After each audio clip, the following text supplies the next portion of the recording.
estão precisando.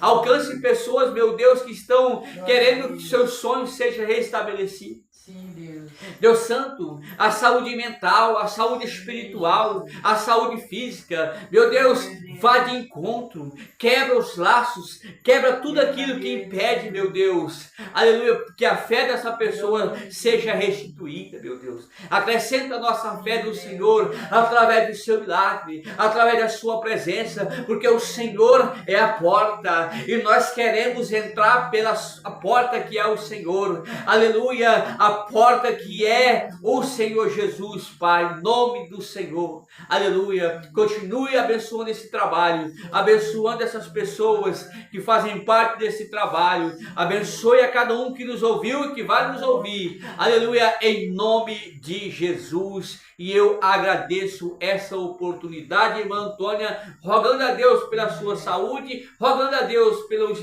restabelecimento da sua saúde, e que em nome de Jesus você seja abençoado. Amém. Amém?